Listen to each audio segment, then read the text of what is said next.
The unexpected invitation the office hummed with its usual tension, the air thick with unspoken hierarchies. Daniel Whitmore sat behind his polished mahogany desk, flipping through contracts without truly seeing them. Across the room, Alina Vasquez organized files with quiet precision, her dark eyes focused, her posture flawless. "You're really inviting her?" Clarissa Monroe's voice cut through the room like a knife. She leaned against Daniel's desk, her designer dress clinging to her curves, her smirk sharp enough to draw blood. "The gala is for important people, darling, not the help." Daniel didn't look up. "It's the firm's annual event. All employees are invited." Clarissa laughed, tossing her blonde hair. "All important employees, you mean?" She glanced at Alina, who continued working as if she hadn't heard. "Or does your assistant even understand what we're discussing?" Rupert Finch, one of the senior partners, chuckled. "People like us don't mix with ... well, you know." Daniel finally lifted his gaze, meeting Elena's for a fleeting second. There was no plea in her eyes, no anger, just a quiet dignity that unsettled him. "Elena," he said, his voice colder than intended, "you're invited to the gala. I trust you know how to behave." The room stilled. Elena set down the files carefully, as if they were made of glass. "Thank you, Mr. Whitmore," she replied, her voice steady. "I'll consider your invitation." Clarissa burst out laughing. "Consider? Do you have something better to do on a Saturday night?" Elena turned, her dark eyes glinting. "I always have options, Miss Monroe. Some simply aren't worth my time." Clarissa's smile froze. The partners exchanged uneasy glances. Daniel cleared his throat, then it settled. Elena gathered her things, she paused at the door. "One question, Mr. Whitmore.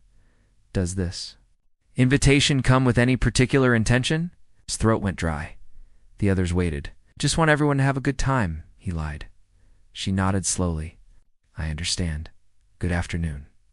The door closed softly behind her. Clarissa erupted in laughter. "My God, did you see her? It's like an offended queen." Rupert grinned. "Watching her try to fit in with us will be hilarious." Daniel said nothing. Stared at the door, a strange sensation tightening in his chest. The ballroom glittered under the chandeliers, a sea of designer gowns and tailored tuxedos swirling to the soft hum of orchestral music. Daniel adjusted his cufflinks for the third time, his gaze flicking toward the entrance every few minutes. She won't come. Clarissa appeared beside him, her golden dress shimmering under the lights. "Relax, darling," she purred, sipping champagne. "Your little assistant probably stayed home with a cheap bottle of wine and a rom-com." Daniel forced a smile, but his stomach twisted. Across the room, Rupert and the other partners murmured, their laughter sharp. "Still waiting for the show?" Rupert smirked. I bet she doesn't even own a dress. Maybe she'll show up in her office skirt and blouse." The group chuckled. No. Daniel's jaw tightened. Then dashed silence. A hush rippled through the crowd. Conversations stuttered to a stop, heads turned. Elena stood in the doorway. The red dress was simple sleeveless, fitted at the waist, falling to her knees in clean lines. No sequins, no gaudy embellishments. Just her dark hair loose over her shoulders, her posture regal, her eyes scanning the room like she owned it. Daniel's breath caught.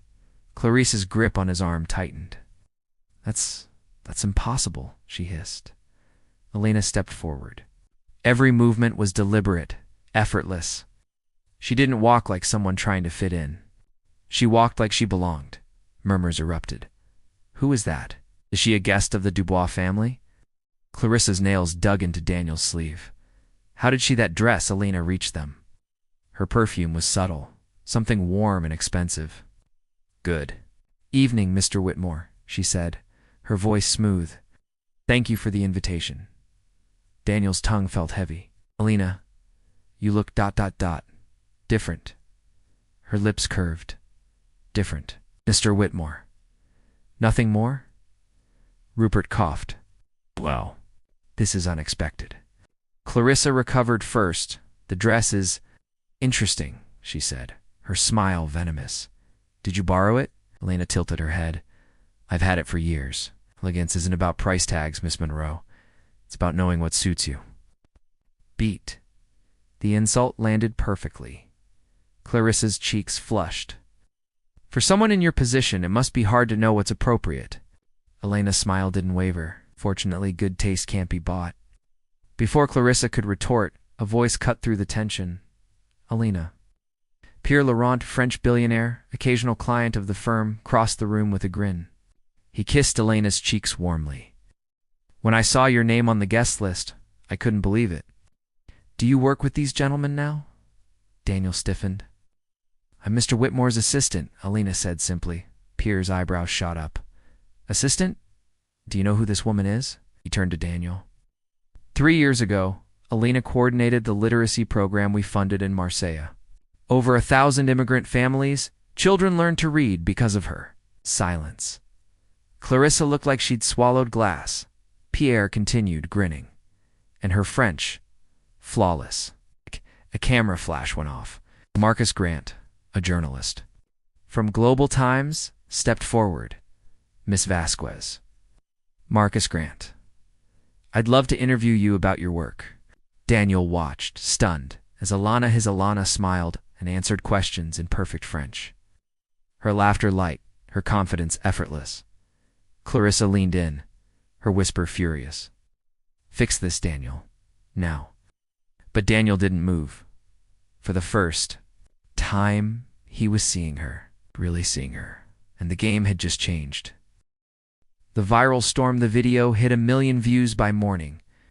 The assistant who stole the gala who is Elena Vasquez. Trending hashtags. Memes comparing Clarissa's stunned face to a rich girl gargoyle. News outlets picking up Marcus Grant's interview, dissecting Elena's past work in Marseille. Daniel's phone buzzed nonstop. Rupert Finch. We need to talk. Now. The boardroom blow-up. David Thorne, Clarissa's father, slammed a newspaper onto the table. The headline, Corporate Elite, Mock Humble Hero. Is Sterling and Whitmore a den of snobbery? This is a disaster, David snarled. Our biggest client, Yamamoto Holdings, just called. They're reevaluating our contract. Rupert pointed at Daniel. This is your mess. You invited her. Daniel leaned back, fingers steepled. I did. And she was the only interesting person there. Clarissa's chair screeched as she stood. Interesting? She humiliated us. No, Daniel said quietly. We humiliated ourselves. Clarissa's revenge, Elena's office keycard, didn't work the next morning. It shrugged. Orders from upstairs? Then HR called her in. We're restructuring, said the smirking director. Your position is under review? Elena smiled. Of course. How long will the review take? Indefinite. She left without another word. The leak. That afternoon, an anonymous email blasted the entire company, attachments included. Recording number 1, Clarissa laughing. Fire her. Make up a reason. Who cares?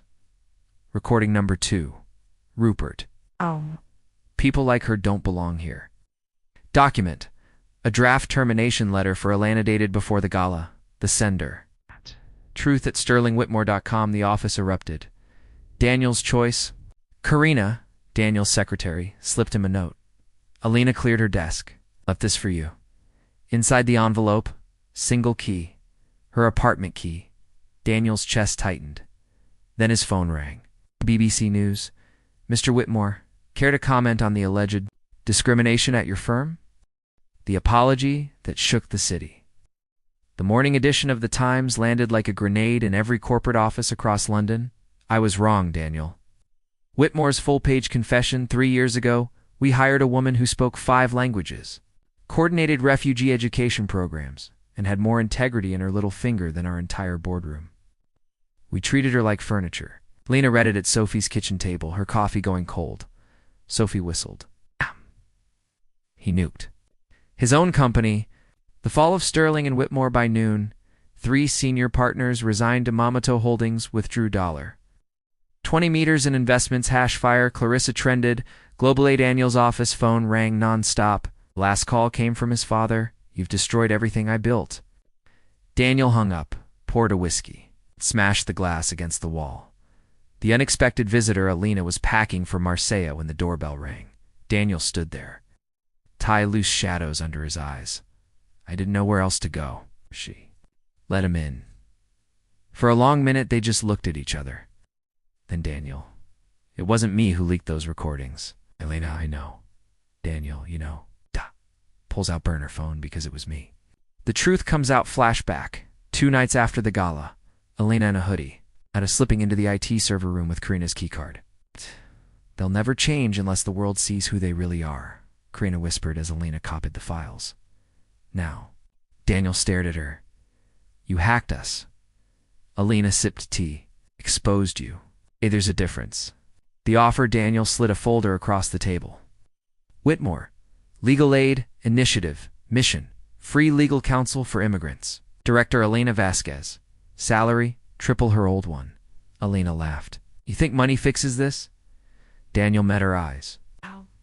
But this might. He tore up the contract. Start over with me. No titles, no salary cap. Just do it right this time.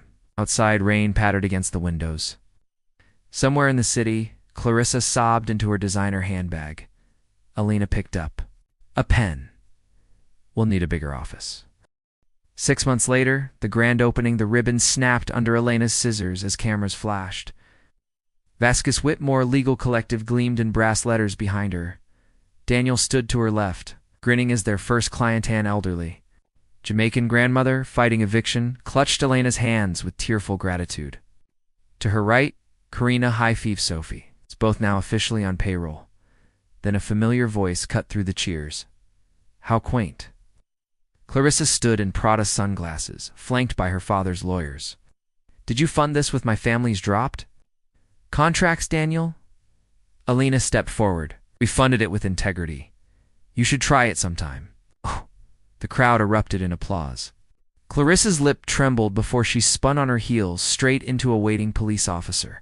Clarissa Monroe, you're under investigation for embezzlement. As they led her away, Daniel murmured, I may have tipped off the IRS about her charity. Fund last month.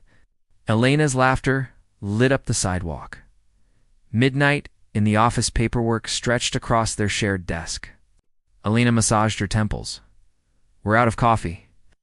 Daniel slid a mug toward her. I learned how you take it. 1 sugar, cinnamon sprinkled on top. Their fingers brushed. A spark. A held breath. Then dash crash, Sophie burst in holding champagne. Sorry. Were you two finally no? They said in unison, flushing. The unspoken thing had happened during their biggest victory yet, winning asylum for a Syrian refugee family. As the courtroom cheered, Daniel swept Elena into a hug, then froze. Her lips were inches from his. The world narrowed to the hitch in her breath, the way her hands gripped his lapels. The judge smirked. My courtroom isn't a rom-com counselor's. They sprang apart. But that night, outside her apartment door, Elena, you should come in, Daniel, not tonight. He cupped her face. When I kiss you, it won't be because we're high on adrenaline. It'll be because you know this is real. Her smile could have powered cities. 1 year later, the rooftop BBC headline. From scandal to sanctuary, the duo rewriting corporate justice. Elena leaned against the rooftop, railing, Daniel's arms around her waist. Below them, their no-thriving collective buzzed with activity lawyers, social workers, even former Sterling and Whitmore employees who'd defected. Remember when you thought I was just the help? She teased. He nuzzled her neck. Mistake I ever made. As the sun set, he finally kissed Hearst, low, deep, and long overdue. Somewhere across town, a certain viral meme of Clarissa's gala face was being used as a dartboard in a law school dorm.